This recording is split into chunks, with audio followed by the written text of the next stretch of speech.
पुलिसहरुको rules regulation नमान के तिनीहरु police होइन के पुलिसहरुको कुरै नमान न तिमीहरु सुन्दै नसुन के तिनीहरुले जबसम्म केपी ओली शर्मालाई समात्दैन नि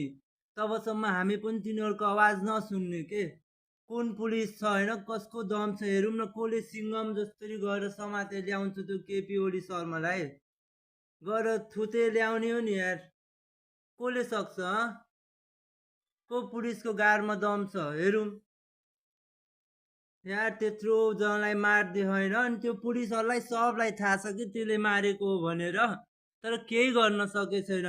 अनि त्यो पब्लिकलाई जसले चाहिँ होइन राइट्सको लागि चाहिँ आवाज उठाइरह तिनीहरूलाई चाहिँ हार्म गरिरह के दबाउन खोजिरह यो होइन पुलिसहरूको रुल्स रेगुलेसन म त यार मान्दिनँ के तिनीहरू यार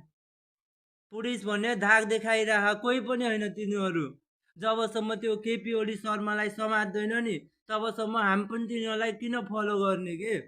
जबसम्म तिनीहरूले अपराधीलाई समात्दैन तब हामी किन फलो गर्ने तिनीहरूलाई किन कुरा मानिरहौँ हामी तिनीहरूको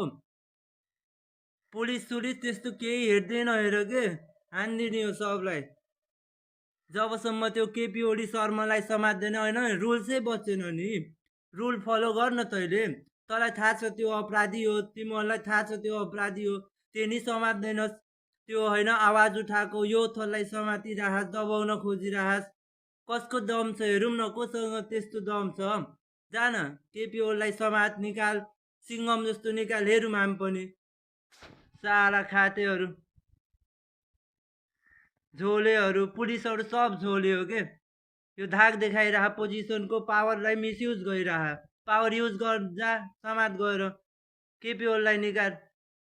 भातेहरू